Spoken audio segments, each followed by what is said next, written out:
In the beginning of the universe there was no light, no darkness, no moment. It is said, at that time even time itself did not exist. Then when the universe breathed for the first time, at that very moment time was born. A power which man has not been able to fully understand till date. Some say that time moves straight. Some believe he turns and some believe he can even stop. But can there really be a place where time stops?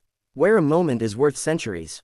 This mystery is revealed in the story of Time Trap, where man himself gets trapped in the web of time. Friends, if you like such amazing science fiction movies, then you have come to the right place. For more such explosive explanations, subscribe to the channel. So without any delay, let's start the video. Hopper was searching for something in a deserted place with his dog. Hopper was an archaeologist. Then his eyes fell on the mouth of a cave on a distant hill. Hopper started walking in that direction. Reaching the mouth of the cave, Hopper looked inside with a flashlight. There was a man standing inside. Hopper called out to him several times, but the man stood like a statue, as if time had stood still for him. Hopper didn't understand anything. At that time he went back to his students with his dog. After saying goodbye to the students, Hopper returned back to the mysterious cave. But this time, with complete preparation, Hopper first tied a rope at the mouth of the cave so that there was no danger in going inside. His dog was also with him. But as soon as he reached the cave, the dog clearly refused to move forward. Hopper looked once again at the strange human. He was still standing there steadily. Hopper decided he would go in alone. But after taking a few steps inside, he felt that the air in front of him was trembling strangely. As if an invisible wall stands between the cave and the outside world. This scene attracted Hopper more and more. Without thinking anything, he crossed that air and descended into the depths of the cave. But Hopper did not know that when he first crossed the invisible wall, 3 full days had passed outside the cave. Hopper's sudden disappearance makes Taylor realize something is wrong. He gathered 4 of his friends and set out to find Hopper in the hills. They did not find Hopper's car on the way. But I did find a family photo of Hopper from his childhood on an old bus. Taylor thought that perhaps Hopper had come here alone in search of his family, who had mysteriously gone missing years ago. That meant Hopper was somewhere nearby, but there was no trace of them. Just then Farabi's eyes fell on an old rope behind the bus. Following the rope they all reached an empty cave, but the rope ended at the edge of the ditch. It was difficult to understand what the music was underneath. Nevertheless, the 4 friends decided to descend, whereas the scared Farvi stayed outside, without knowing that this decision was going to be the biggest mistake of his life.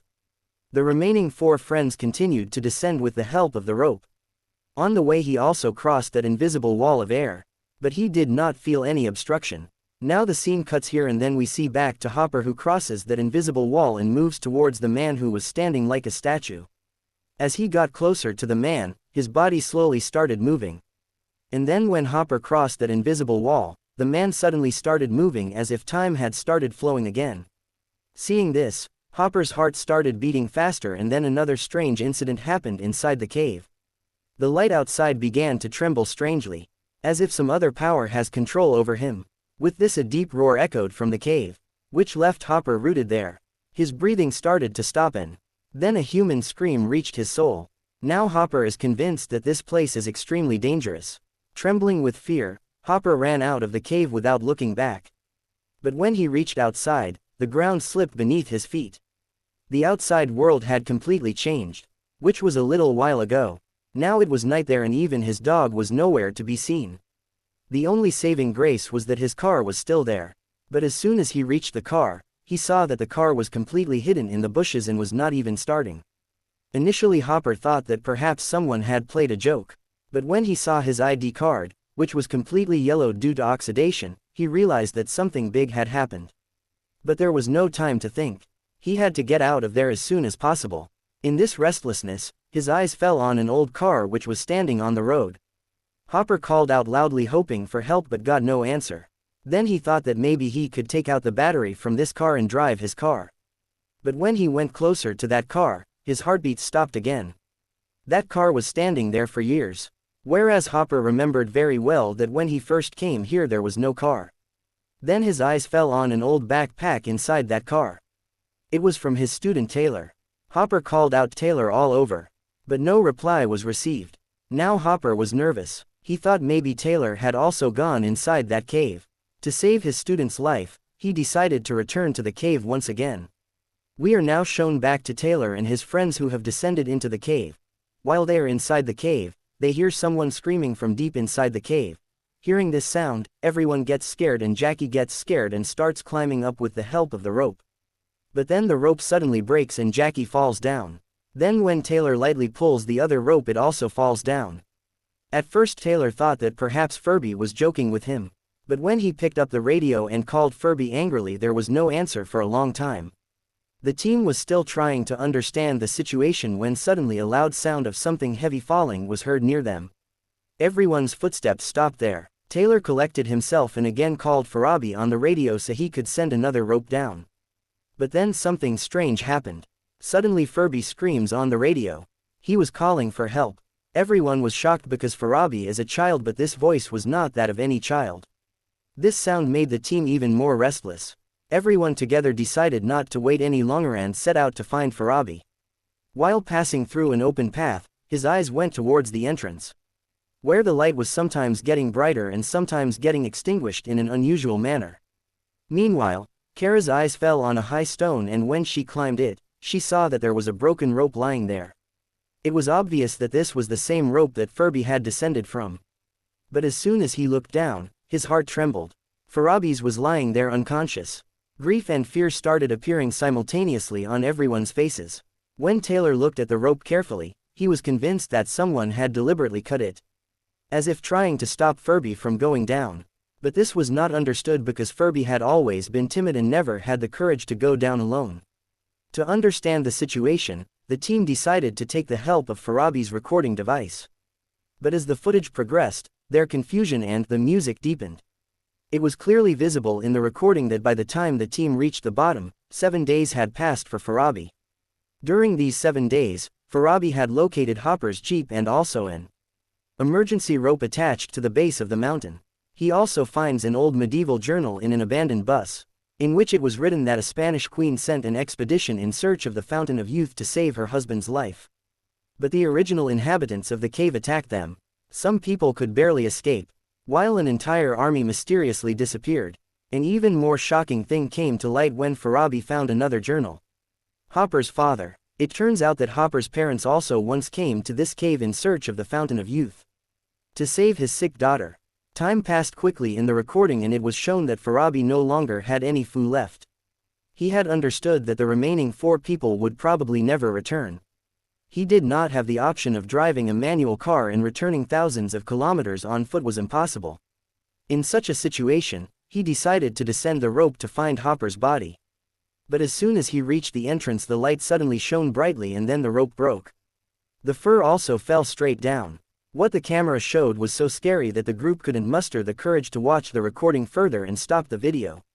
Now he had a big question in front of him.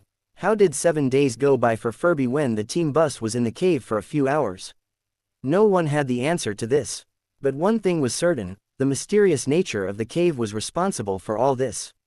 Now their aim was to get out of here alive under any circumstances. But no one had faith in the ropes anymore.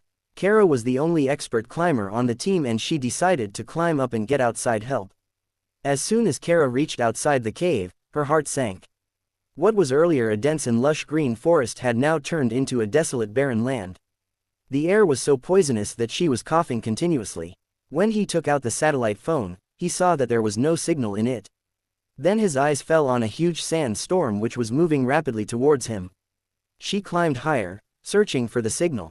But what he saw then shook his soul. A triangular structure was seen floating in the sky and the moon was so close that the craters on its surface were clearly visible even without a telescope, and in panic Kara immediately ran back into the cave and told the group what she had seen. Music, but the group didn't believe what he said. According to him, Kara had just gone out for a second. To prove this, Kara recorded herself. The video played and Taylor joined in, clearly showing that Kara was literally only out for a second. When both the recordings were compared, a truth came to light that shook everyone.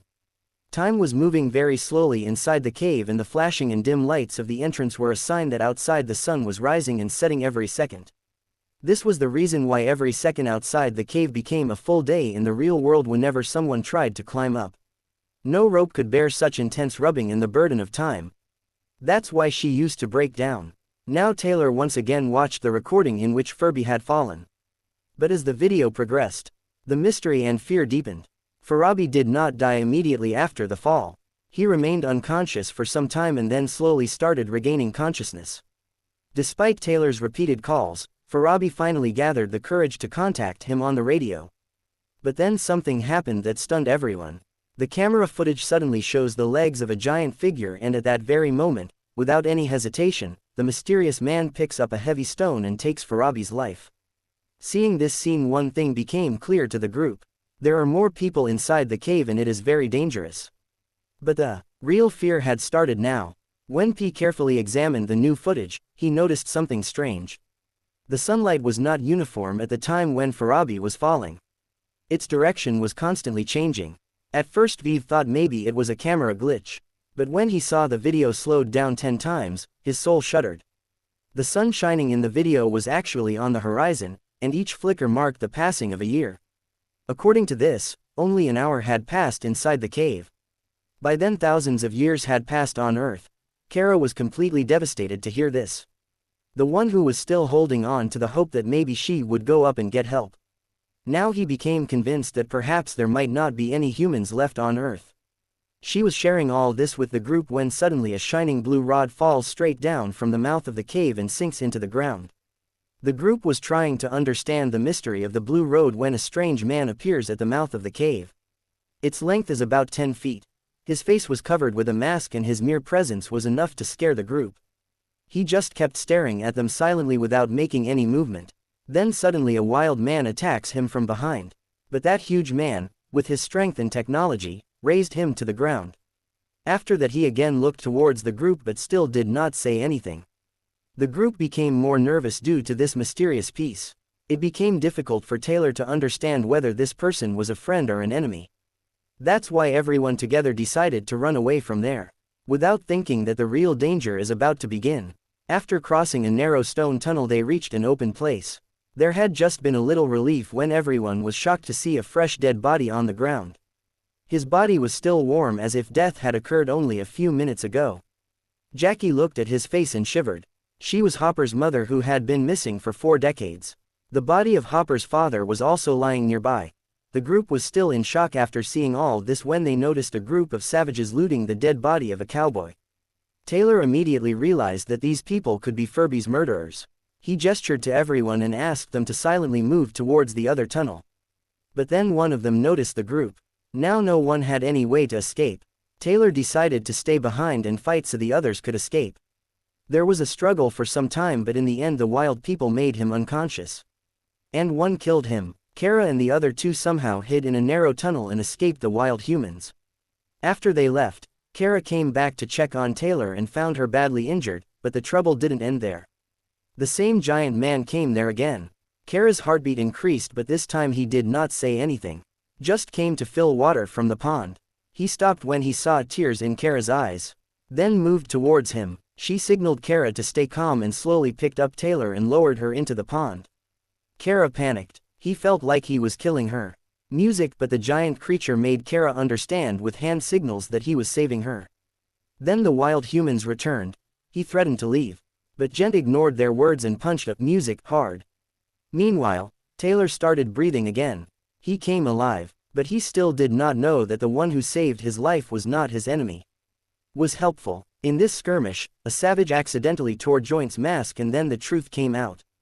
He could not breathe the Earth's air. Due to lack of oxygen he started suffocating. Yet with the last of his strength he felled the barbarian humans with a strange technique but he himself also fell. Taylor finally understood that he was helping them. He quickly picked up Joint's mask but it was too late. All the oxygen had leaked. Music. The group gathered around the Joint. Kara asked him what the outside world was like. He did not respond, just took out a device and started scanning everyone's faces. Only missing person notices were visible in it. It seemed as if humanity had forgotten them long ago. He then used his remaining power to activate a projection in which the entire human history came into view. The group noticed that after 1,000 years of their disappearance, the Earth's air had become so bad that it had lost oxygen. Trees, plants, animals had all vanished. Whatever was left of humanity had headed towards Mars in a triangle shaped faster than light spaceship. The intention was that it would return one day after the Earth's ecosystem had recovered. Knowing this truth, Taylor and the group were completely shattered. Now he knew that his old life was over forever. Even if he comes out of the cave, nothing will be the same there as before. Then Taylor finds Hopper's abandoned backpack and remembers why he came here. He decided, now they must find Hopper and determine their own path forward. He picked up an old revolver from Cowboy's corpse and then headed into the darkness of the cave, where perhaps the answers to all his questions were hidden. At one turn the road was divided into two parts. Taylor's eyes fell on a row of glow sticks lying on the ground, seeing which he immediately understood that it was Hopper's trick. Perhaps he might have left these sticks so that the path would be remembered and no one would go astray. Taylor slowly moved forward, following those glow sticks, and soon he came across a strange sight. A tribal was seen in front who was carrying a leather water pouch for his dying mother. But what was really scary were the dead bodies of wild humans lying scattered there. There were bullet marks on everyone's body, as if some terrible encounter had recently occurred. Taylor understood that it was all Hopper's work and that perhaps he was still alive. He ignored the tribal and moved straight towards the cave. After walking a few steps inside the cave, Taylor reached a corner, where he saw Hopper lying unconscious. No matter how much he shouted, Hopper did not respond, just kept staring at something. Taylor also looked up and the sight in front of her shook her soul. There was a bright blue barrier completely blocking the way, outside of which was a cave, and beyond that was a wild man chasing a little girl. Hopper, sensing Taylor's confusion, said, "She's my sister." He told that time moves very slowly inside this cave. When seen from outside it seems as if everything has stopped. Hopper said that this is just the beginning. The real secret is hidden inside that cave. The scene there was like a dream. Some soldiers from the medieval era were seen fighting a group of wild humans. Perhaps this was the same lost army of the Spanish queen whose stories till now were only in books. It was already late outside, but the war in the cave had just begun. The pace of time was so slow here that it was almost impossible to understand it. Taylor had just stepped towards the barrier with the intention of saving Hopper's sister when Hopper quickly stopped him. Hopper said that if you go beyond this barrier even for a second, thousands of years will pass on this side, and by the time you return we will all be dead. He had only one option: leave this place as soon as possible. Taylor agreed with Hopper with a heavy heart and started trying to get him out of there. But then his eyes fell on the wound on Hopper's chest, which was not allowing him to move. At the same time, the magical water that the girl had poured on the wild man started showing its effect, and he started getting up one by one. Now it was certain that if nothing was done no one would be saved. Hopper, realizing the situation, asked Taylor for his revolver and said he would use his remaining strength to give the others time to escape. He screamed and said, "Run while you still have a chance." As soon as they heard his voice, the entire group ran towards the tunnel towards their old exit. But as soon as he reached the place, he saw that where earlier there had been a white flashing light, there was now a steady green glow. There was confusion on everyone's face, but time was short. He immediately ran towards Chant's ladder through which he could get out. As they reached the ladder, they saw that the exit was now completely blocked by a glowing green liquid. Below, wild humans were standing and staring at them. After understanding the situation, Kara gathered courage and put her hand in the liquid, but immediately an unknown creature caught hold of his hand and pulled him inside. Kara fought with all her might. Taylor immediately held her hand. Below, a wild man was looking at a shining button in the ladder. As soon as he pressed a button, Taylor and everyone else lost their balance and started falling. In the chaos, Kara was completely pulled inside that liquid pool. But the most surprising thing was that instead of harming him, the creature present inside the pool put an oxygen mask on his face. If seen from Kara's point of view, Taylor and the others seemed frozen. It's as if time has stopped.